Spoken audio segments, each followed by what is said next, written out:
आत्मदेव नाम के ब्राह्मण थे, उनके पास संतान नहीं थी। संतान ना होने की वजह से बड़े दुखी थे। संसार में बंधुओं, जो भी वस्तु आपको ठाकुर जी न देते हैं, नहीं देते हैं, उसमें अपनी भलाई समझो। कभी भी प्रकृति से किसी वस्तु को छीनिए मत। एक दो बार प्रयास करना चाहिए। एक दो बार के प्रयास के उपरांत यदि आपको वस्तु की प्राप्ति ना हो तो उसको भगवद आज्ञा मान करके छोड़ देना चाहिए। चाहे वो संतान हो, चाहे वो सांसारिक कोई वस्तु हो, धन हो, संपत्ति हो। 2-3 बार प्रयास करो।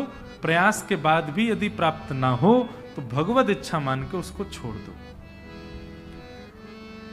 क्योंकि जो व्यक्ति लगा रहता नहीं, चाहिए चाहिए चाहिए चाहिए, प्रकृति से छीनने का प्रयास करता है, तो लोग कहते तो हैं कि वो एक डायलॉग है पिक्चर का, शिद्दत से किसी वस्तु को चाहो तो पूरी कायनात लग जाती तुमको मिलाने में, है ना, ऐसे है ना। लेकिन एक बात सुनो, कायनात मिला तो देती है उस वस्तु से, लेकिन उसी वस्तु से आपको एक ना एक दिन कष्ट जरूर होगा, ये निश्चित है। वो तो फिल्मी भाषा है, ये आध्यात्मिक भाषा है कि आप शिद्दत से लगे रहो किसी वस्तु के पीछे, मिल जाएगी आपको। लेकिन मैं दावे से कह सकता हूं, जिसके लिए आपने सब कुछ छोड़ करके प्राप्त करने का प्रयास किया, भगवत विलग वस्तु यदि वो है, एक दिन उसी वस्तु के कारण चिंता में बैठोगे। उसी वस्तु की प्राप्ति होने के बाद में आप निराश हो जाओगे, हताश हो जाओगे। इसलिए भैया ये शिद्दत से लगे रहो, कायनात लग जाए मिला, इसके लिए ठाकुर जी के लिए लगो। गोस्वामी तुलसीदास जी महाराज की पत्नी, उन्होंने यही उपदेश तो दिया, बोले जितनी प्रीति तुम मुझसे करते हो, जितनी व्याकुलता तुम्हारे अंदर मेरे लिए है, जितनी तड़प तुम मुझसे मिलने के लिए रखते हो, इतनी तड़प, इतनी व्याकुलता, इतनी परेशानी यदि तुमने राम जी के लिए रखी होती तो राम जी मिल गए होते। अब तुमको मेरे पीछे भाग रहे हो। उसी दिन भारत को गोस्वामी तुलसीदास की प्राप्ति हो गई। देखो, हमारे अंदर सब कुछ है। हमारे अंदर लगन भी है, हमारे अंदर तड़प भी है, हमारे अंदर इच्छा भी है, हमारे अंदर व्याकुलता भी है, हमारे अंदर क्या कहेंगे, किसी कार्य को करने की उत्सुकता भी है। सब कुछ है हमारे अंदर, पर संसार के लिए। अभी 2-4 कलावे ले जा करके बाहर एक वृक्ष के पास बांध देता हूं, और दूसरे दिन एक वीडियो बना करके वृक्ष के पास, यहां पर कलावा बांधने से आपकी मनोकामना पूरी हो जाती है। वो बेचारा वृक्ष अंतर ध्यान हो जाएगा, कलावा वृक्ष हो जाएगा। लेकिन हम कितनी भी वीडियो में बना करके कथाओं में बैठ बैठ कहते हैं, बोले नाम जप किया करो, ठाकुर जी की कथा सुना करो, भगवत प्राप्ति हो जाएगी। कुछ को भगवान चाहिए ही नहीं। आए महाराज, हम संसार में भगवान को प्राप्त करने आए हैं। भगवत प्राप्ति के साधन के लिए सब पीछे हट जाते हैं। संसारिक साधनों के लिए सबके देखो तप, व्रत, अनुष्ठान सब शुरू हो जाते हैं। मुझे सच में बहुत पीड़ा होती है कभी कभी देख करके। एक बार मैं एक स्थान पर गया, स्थान का नाम बोल देता हूं, जागेश्वर, उत्तराखंड में महामृत्युंजय जिस स्थान पर प्रकट हुआ, जागेश्वर बड़ी सुंदर स्थित स्थान है। कभी आपको भ्रमण के लिए जाने का मन हो, बद्रीनाथ, केदारनाथ सब लोग जाते हैं, जाना ही चाहिए, 4 धाम है हमारे। कभी आपको उत्तराखंड की तरफ जाने का मन हो, हमारे कहे से जागेश्वर जाइएगा।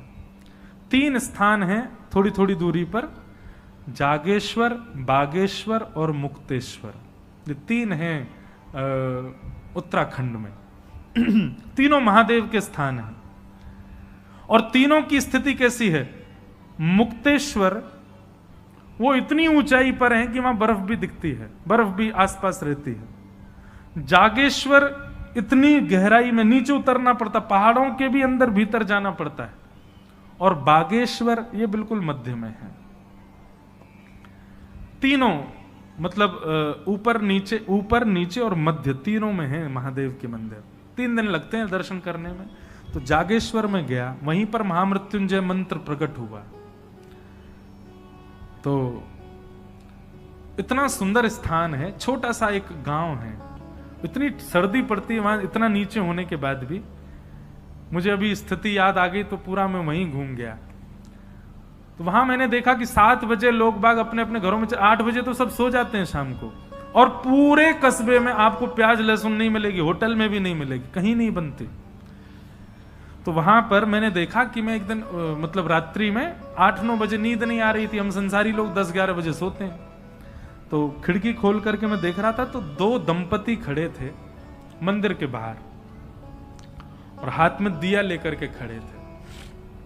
मैंने वहां के किसी व्यक्ति से पूछा, मैंने कहा ये क्या कर रहे हैं? बोले महाराज जी यहाँ की प्रथा है कि रात भर दिया लेकर के खड़े रहो और प्रातःकाल ब्रह्म मुहूर्त में जब मंगला आरती होती है तो उसी दिए से ठाकुर जी की आरती करके घी का दिया अर्पित कर दो, इतना करने मात्र से पुत्र की प्राप्ति होती है। मेरे चित्त में एक भावना आई, मैंने कहा व्यक्ति संसार की प्राप्ति के लिए कितने कठिन से कठिन मार्ग को अपना लेता है। यहीं किसी कभी ऐसा सुनने में नहीं आया कि कोई रात भर दिया लेकर के मंदिर के बाहर इसलिए खड़ा था कि मुझे राम जी मिल जाएं, मुझे ठाकुर जी मिल जाएं, मुझे श्री कृष्ण के प्रत्यक्ष दर्शन हो जाएं। इस भावना से कोई व्रत नहीं करता, कोई अनुष्ठान नहीं करता, कोई नियम नहीं करता। संसार की प्राप्ति के लिए हम लोग तप तक कर लेते हैं, तपस्या तक हमारे द्वारा हो जाती है। यही तप, यही जप, यही नियम, यही अनुष्ठान यदि भगवत प्राप्ति के लिए करो तो माने कि आप वैष्णव। हम अभी अनुष्ठान में थे नासिक में, मैं कोई अपनी प्रशंसा नहीं कर रहा हूं, बस मैं आप भी करो इसलिए कह रहा हूं। वहां पर हमारे इतने सारे नियम थे महाराज जी ने बनाए। प्रथम दिन जब अनुष्ठान प्रारंभ हुआ तो मुझसे पूछा गया किस कामना से। मैंने कहा बस हमारे गिरधर लाल जी एक दिन भुजा नीचे करके मुझे दर्शन करा दें, इसलिए अनुष्ठान करना है। कभी ठाकुर जी के अचल में सचल का दर्शन हो जाए, वो अचल कभी अपने नेत्र पलक झपक करके मुझको दिखा दें। राधिका किशोरी संग रमण तुम्हारा, मुझको दिखा दो कभी ऐसा नजारा। राधिका किशोरी संग रमण तुम्हारा, मुझको दिखा दो कभी ऐसा। कभी इस कामना से कोई अनुष्ठान किया? कभी इस कामना से कोई व्रत किया? एकादशी व्रत कितने लोग करते हैं? हाथ ऊपर करो। कल की है एकादशी, परसों है? परसों है ना? आज नौमी है, नौमी और दसवीं दोनों। कल भी एकादशी कई जगह। परसों से आप लोगों की एकादशी का एक ही उद्देश्य होना चाहिए, यही। आप लोगों का भले ही मन नहीं हो, पर हम जबरदस्ती आपसे ये हम संकल्प करवा दिया, अब वो संकल्प हो गया आप लोगों का। अब परसों से आपकी एकादशी का एक ही उद्देश्य है, राधिका किशोरी संग रमण तुम्हारा, मुझको दिखा दो कभी, हमको दिखा दो कभी ऐसा नजारा। सघन कुंज है, यमुना का तट है और श्याम सुंदर सचल श्री किशोरी जी के साथ रमण कर रहे हैं, गले में गलवैयां डाले विचरण कर रहे हैं। और वो हम अपने इसी तन से, इन्हीं नेत्रों से, इसी जीवन में उसका प्रत्यक्ष दर्शन कर रहे हैं। यही हमें अपनी एकादशी से चाहिए, यही हमें हमारे व्रत से चाहिए, और कुछ नहीं चाहिए। संसार क्यों मांगते हैं हम अनुष्ठानों से, हम व्रतों से? जब मनोकामना पूरी होती ही है इन व्रत अनुष्ठानों से, तो ठाकुर जी को मांगो ना। संसार की सब वस्तुएं तो आपके कर्म प्रदान कर देगा, कर्म प्रदान कर देगा। ठाकुर जी को मांगो ना। और ये दर्शन जैसे ही हो जाए, फिर चाहे मैं मर जाऊं, फिर चाहे मैं मर जाऊं, बसा कर नैनन में, छिपा कर नैनन में, बसा कर नैनन में, छिपा कर। ये उद्देश्य है।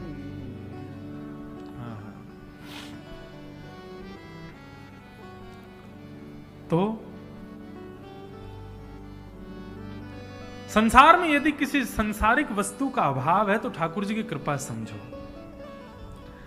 लेकिन आत्मदेव बड़े दुखी हो गए, पुत्र की कामना के लिए रोने लगे। संत के पास गए, संत ने एक फल दिया, उसी फल को अपनी पत्नी को लाके दिया, पत्नी ने गाय को खिला दिया। गाय के गर्भ से गोकर्ण जी महाराज हुए और पत्नी अपनी सहेली के पुत्र को ले आई, उसका नाम धुंधुकारी हुआ।